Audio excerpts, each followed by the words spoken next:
ये रिजल्ट्स देख के मैं पर्सनली इतना खुश हो गया कि मुझे लगा मुझे आप लोगों के साथ भी शेयर करना चाहिए इस टाइप का रिजल्ट, क्योंकि आज की वीडियो में जिन पेशेंट का आप रिजल्ट देखने वाले हो उन्होंने इतने अफोर्डेबल प्राइस में अपना ट्रांसप्लांट करवाया। काफी लोग आप जानना चाहते हैं कि अगर हम एक अच्छा ट्रांसप्लांट करवाने तो कहां से करवाना चाहिए, तो ये सारी चीजें मैंने वीडियो में कवर की है।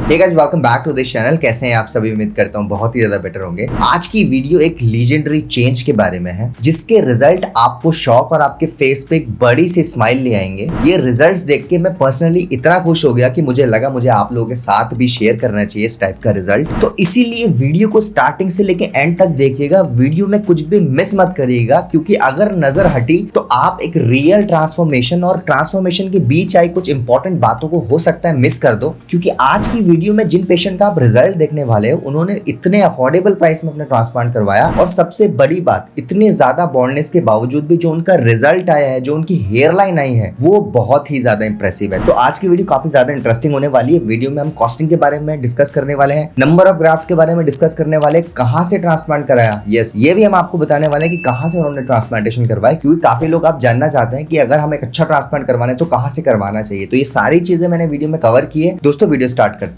लेकिन सबसे पहले अगर आप अपना हेयर ट्रांसप्लांट करवाना चाहते हो और आप कंफ्यूज हो आपको कितने ग्राफ्ट लगेंगे, आपके ट्रांसप्लांटेशन में खर्चा कितना आएगा, आपको ट्रांसप्लांट करवाना चाहिए भी कि नहीं, और आप भी हेयर ट्रांसप्लांट से रिलेटेड इन्फॉर्मेशन सर्च कर रहे हो, तो आप हमारी वेबसाइट www.besthairhub.com पे विजिट कर सकते हो। वहां पे आपको ट्रांसप्लांट से रिलेटेड सारी की सारी इन्फॉर्मेशन मिल जाएगी और आप भी अपने ट्रांसप्लांटेशन 100% सक्सेसफुली करवा पाओगे, जैसे कि हजारों लोग करवा चुके। नीचे मैंने डिस्क्रिप्शन में लिंक दिया हुआ है वेबसाइट का, आप वहां पे जाकर हमसे कॉन्टैक्ट कर सकते हो। सो गाइस, सबसे पहले हम बात करते हैं सर्जरी से पहले की कंडीशन के बारे में। जब इन्होंने कॉन्टैक्ट किया था, मैं आपको पहले बता देता हूँ, ये राजस्थान से थे, ठीक है, काफी ज्यादा यंग थे और ये राजस्थान से ही अपना हेयर ट्रांसप्लांटेशन करवाना चाहते थे। अब बढ़ते हैं इनकी कंडीशन की तरफ। तो आप फोटोज में देख सकते हैं इनकी फ्रंटल हेयर लाइन काफी हद तक रिसीड हो चुकी थी। अगर हम बात करें इनकी एग्जिस्टिंग हेयर के बारे में, तो आप इनकी कंडीशन देख सकते हैं, एग्जिस्टिंग हेयर की क्वालिटी काफी ज्यादा अच्छी थी। अच्छा, एक और बात, अगर आप इनके क्राउन एरिया की तरफ ध्यान दें तो इनके क्राउन एरिया में भी काफी ज्यादा थिनिंग आ चुकी है, और ये एक आइडियल केस होता है जहाँ पे क्राउन में भी ट्रांसप्लांटेशन की जरूरत पड़ती है। क्राउन एरिया में डॉक्टर जनरली यही रिकमेंड करते हैं कि उसको पीआरपी से ट्रीट किया जाए, और पीआरपी की अगर मैं बात करूं तो पीआरपी का रिजल्ट सबसे ज्यादा क्राउन एरिया में ही आता है। उसके अलावा पीआरपी का रिजल्ट फ्रंटल हेयर लाइन पे इतना ज्यादा नहीं आता। अब जो आप इनकी कंडीशन देख रहे हैं, नॉर्वुड स्केल 3 में हो जाता है। अब मैं आपको एक फन फैक्ट बताता हूं, जिसे आप नॉर्वुड स्केल के नाम से जानते हैं, वो एक्चुअली में हैमिल्टन ने डेवलप किया था 1950s में, राइट, और उसी को ओ नॉर्वुड ने 1970s में और एक्सटेंड किया था। तो इसे नॉर्वुड हैमिल्टन या फिर हम सब लोग नॉर्वुड स्केल से ही बुलाते हैं, राइट। अब अगर इनकी हेयर लाइन देखें तो फ्रंटल हेयर लाइन बहुत ज्यादा रिसीड हो गई है। अब जब सेंट्रल पार्ट में भी बॉल्डनेस आ जाए तो यार, मैंने डॉक्टर्स को देखा है कई बार कहते हुए, एक हेयर ट्रांसप्लांट से हेयर लॉस कवर और स्टॉप कर देंगे और दूसरे प्रोसीजर करवाने के बाद आपको डेंसिटी भी ला के दे देंगे, राइट। और जनरली आपने देखा होगा कई बार जब लोग ट्रांसप्लांट करवाते हैं तो फर्स्ट पार्ट में क्या करते हैं, वो अपनी हेयर लाइन बनवा लेते हैं, राइट, और अपना बॉल्डनेस कवर करवा लेते हैं। कुछ साल बाद उनको दोबारा ट्रांसप्लांटेशन करवाना होता है, जिससे वो डेंसिटी इंक्रीज करते हैं। इससे बेसिकली होता क्या है कि फर्स्ट टाइम ट्रांसप्लांटेशन में एक limited number of graft extraction होता है, देन 6 महीने या साल भर बाद आप दोबारा ट्रांसप्लांटेशन करवाते हो तो दोबारा से ग्राफ्ट निकाले जाते हैं। जनरली पहले ऐसे ही हुआ करता था, लेकिन इनकी स्पेशल रिक्वायरमेंट थी कि इनको एक ही सिटिंग में अपना ट्रांसप्लांटेशन करवाना था, राइट। ये बार बार ट्रांसप्लांटेशन नहीं करवाना चाह रहे, तो ये चाहते थे मैं एक ही बार ट्रांसप्लांटेशन करवाऊं, भले ज्यादा ग्राफ्ट निकालने पड़े, लेकिन मैं एक बार में ही पूरा बॉल्डनेस कवर करना चाहता हूँ। इनकी स्पेशल रिक्वायरमेंट थी, और मैं ऑनेस्टली बताऊं तो इनका एक सिटिंग में ही ऐसा रिजल्ट आया है कि मैं भी कहता हूं कि ये रिजल्ट सिर्फ लाइफ चेंजिंग नहीं, एज रिवर्सिंग भी है, राइट। भले ही आपने लोगों को कॉस्मेटिक सर्जरी से एज रिवर्स करते हुए देखा है, लेकिन आप आज देखोगे कि कैसे हेयर ट्रांसप्लांटेशन से भी एज रिवर्स होती है। फिलहाल ट्रांसप्लांटेशन से पहले आपको इनकी एज क्या लगती है, जरूर कमेंट्स में आप बताइए। मैं अगर अपनी बात करूं तो ये ऑब्वियसली 35 प्लस ही लग रहे थे जब इनका हेयर लॉस हुआ था, लेकिन अभी आगे जाके जब आप इनका रिजल्ट देखोगे तो आप शॉक में आ जाओगे कि सिर्फ हेयर ट्रांसप्लांट के रिजल्ट से इतना ज्यादा डिफरेंस आ जाता है लुक में।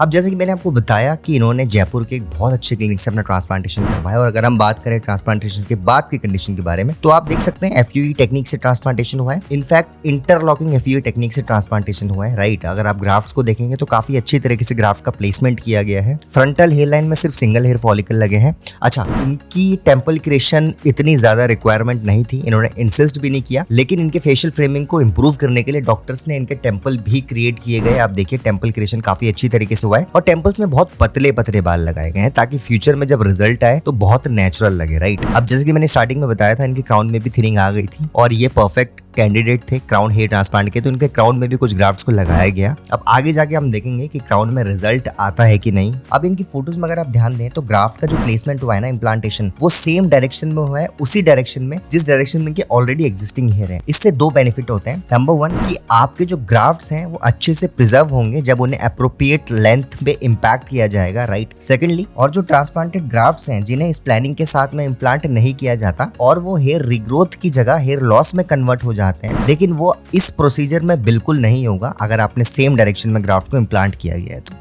दूसरा बेनिफिट ये होता है, जो ट्रांसप्लांटेड ग्राफ्ट होते हैं अगर वो सेम डायरेक्शन में नहीं लगाए गए तो वो इम्प्लांटेशन हेयर लॉस में कन्वर्ट हो जाता है, वो बाल दोबारा से झड़ जाते हैं, जो इस केस में बिल्कुल भी नहीं होने वाला, राइट। इनके केस में जो ट्रांसप्लांटेड एरिया है उसकी मार्किंग करके अगर आप पोस्ट ट्रांसप्लांट रिजल्ट देखेंगे तो जो रेसिपेंट एरिया है वहां से एक्सट्रैक्शन की सही प्लानिंग की गई है, बिल्कुल भी, राइट। और आप एक और चीज नोटिस करोगे कि जो हेयर रीग्रोथ के लिए नेसेसरी ग्राफ्ट्स हैं सिर्फ वही ग्राफ्ट्स को एक्सट्रैक्ट किया गया, फालतू ग्राफ्ट कोई भी नहीं निकाले गए, राइट। और मैं प्रोसीजर की अगर सिंपल बात करूं तो आप देख सकते हैं कि साइड, टेम्पल्स और फ्रंटल स्कैल्प के साथ साथ सेंट्रल लाइन जहां पे ऑलरेडी बॉल्डनेस अच्छी खासी हो गई थी वहां पे भी पूरा ध्यान रखा गया है, राइट। और इसी वजह से ट्रांसप्लांट रिजल्ट इनका बहुत अच्छा आने वाला है। अब अगर हम बात करें शेडिंग फेज के बारे में, ट्रांसप्लांटेशन के लगभग 1 से 1.5 महीने बाद के बारे में, तो यार रिजल्ट्स में तो आप क्लियरली देख सकते हैं कि अभी से ही इनकी हेयर लाइन आनी स्टार्ट हो गई है। जैसे कि आप देख सकते हैं कि अभी हेयर लाइन रिकवर तो हो गई है लेकिन डेंसिटी जो है वो अभी नहीं है, राइट। डेंसिटी अभी आना बाकी है और इन्हीं को बेबी हेयर्स कहा जाता है, जो शेडिंग फेज में गिर जाते हैं और फिर वो धीरे धीरे करके स्टार्टिंग में ग्रो होते हैं पतले पतले करके, एंड इवेंचुअली 2 से 3 महीने बाद वो मोटे होने लगते हैं, जिस वजह से में डेंसिटी दिखने लगती है, राइट। अब अगर हम बात करें ट्रांसप्लांटेशन के रिजल्ट के बारे में, जो आप रिजल्ट देखने वाले हो सिर्फ 6 महीने का रिजल्ट है। अब अगर आप रिजल्ट देखेंगे तो देखिए कितना परफेक्ट इनका रिजल्ट आया है। फ्रंटल हेयर लाइन का शेप कंप्लीटली नेचुरल है और सबसे अच्छी बात, इनकी डेंसिटी जो है फ्रंटल हेयर लाइन की वो एग्जिस्टिंग हेयर से बिल्कुल मैच कर रही है। अब क्योंकि ट्रांसप्लांटेशन से पहले जब इनका बॉल्डनेस ये सफर कर रहे थे तो इनकी एग्जिस्टिंग हेयर की डेंसिटी ऑलरेडी अच्छी थी, इनका बॉल्डनेस की वजह से बस फ्रंटल हेयर लाइन रिसीड हुई थी मिड स्कैल्प तक। तो इनके केस में अगर ये डेंसिटी अच्छी नहीं देते ट्रांसप्लांटेशन के बाद, न्यूली जो इम्प्लांटेशन एरिया है वहां पर डेंसिटी अच्छी नहीं दी जाती, तो ये बहुत ज्यादा वियर्ड लगता जब रिजल्ट आ जाता। मतलब आप सोचो, एग्जिस्टिंग हेयर तो बहुत डेंस दिखते हैं लेकिन ट्रांसप्लांटेड हेयर उतने डेंस नहीं लग पाते, तो बहुत ज्यादा आर्टिफिशियल रिजल्ट लगता, जो कि मैं पर्सनली काफी लोगों का देखता हूँ। जब लोग अपनी जर्नी शेयर करते हैं मेरे साथ तो मैं कई बार देखता हूँ कि पेशेंट की डेंसिटी मैच नहीं होती और देखने से पता लग जाता है कि भाई इस एरिया में ट्रांसप्लांट हुआ है और ये एरिया में ट्रांसप्लांटेशन नहीं हुआ है। सो उसी वजह से रिजल्ट इतना नेचुरल नहीं आ पाता। अगर अब इनकी बात करें तो इनकी डेंसिटी परफेक्टली मैच हो रही है, जिस वजह से रिजल्ट काफी ज्यादा नेचुरल लग रहा है। और मैं ऑनेस्टली बताऊं तो इनकी एज कम से कम 15 साल कम लग रही है, राइट। अगर आप कंपेयर करोगे ट्रांसप्लांटेशन से पहले की कंडीशन से तो आपको दिखेगा